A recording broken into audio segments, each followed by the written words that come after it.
Сәлем достар, бұл видеода сізді жұмбақтар мен логикалық сұрақтар күтеді. Оларға дұрыс жауап беру үшін асықпай ойлануыңыз қажет. Дәстүр бойынша неше сұраққа жауап бергеніңізді пікірге жазып кетіңіз. Сіздермен бірге біз бәрі бар арнасы. Номер 1 сұрақ. Саяхатшы алыс сапарға шыққан болатын. Дегенмен ол джунглиде адасып кетті. Шығу жолын әбден іздеп, 3-ші күні таңертең джунглиден шығатын 3 жолды көрді. Бірінші жол батпаққа апарды. Оған кім жақындаса соны жұтып алатын еді. Екінші жол вампирлер бар мистикалық жерге апарды. Үшінші жол жанартаудың етегіне апарады. Ол кенеттен атылып кетуі мүмкін. Және оның лавасы кез келген адамды тірідей күйдіре алады. Саяхатшы тірі қалу үшін қай жолды таңдаған дұрыс?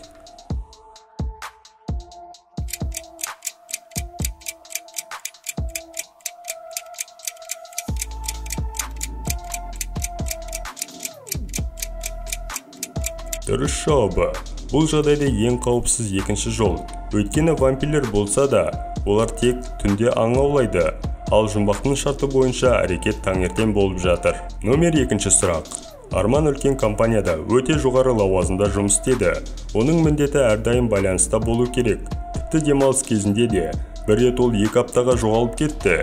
Және қайтып оралғанда, ол Кариб теңізіндегі кішкентай аралда демалыс өткізгенін айтты. Онда телефон мен интернет жұмыс істемеді. Сондықтан мен маңызды қоңырауға жауап бере алмадым деп айтып, айғақ ретінде фотосуретін көрсетті.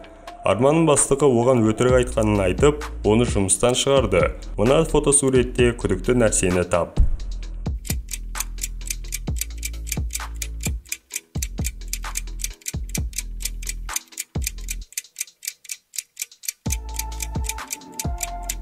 Дұрыс жауабы. Егер сіз фотосуретке мұқият қарасаңыз, онда сіз көгершіндерді байқай аласыз. Бұл құстар мұндай жылы климатта кездеспейді. Яғни фотосурет фотошоппен жасалған. Номер 3 сұрақ. Кеме апатынан кейін Арман аралға тап болды. Күтпеген жерден ол жақындап келе жатқан тікұшақты байқады. Бірақ ұшқыштар Арманды байқай алмайды, егер ол қандай да бір сигнал бере алмаса. Арманда сигналдық зымыран жоқ. Аралда от жағу үшін ағаштар да жоқ. Арманды тікұшақ байқау үшін қандай әрекет жасау қажет?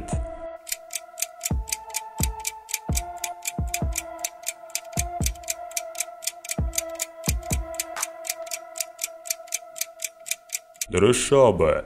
Сіз аралда көптеген тастар бар екенін көрген шығарсыз. Арман тастармен сос сөзін жазу керек. Осылайша оны ұшқыштар байқай алады. Номер 4 сұрақ. Бұл жұмбақ сіздің тапқырлығыңызды тексереді. Кішкентай стадионда 2 футбол командасы арасында матч өтті. Барлығы стадионда 8 көрермен болды. Фотограф матч басталғанға дейін бір рет суретке түсіріп, содан кейін командалардың біреуі гол соққан кезде суретке түсірді. Барлық суреттерге мұқият қарап, матч қандай есеппен аяқталғанын айтыңыз.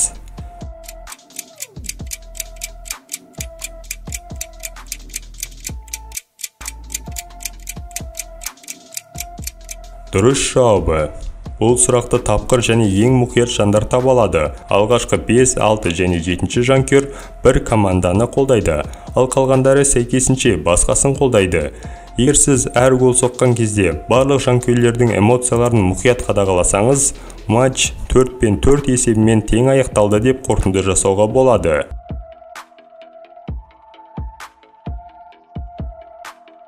Видеоның соңына келіп қалдық. Видеоны лайк басып, каналға жазылып кетіңіздер. Сіздермен бірге біз бәрі бар арнасы.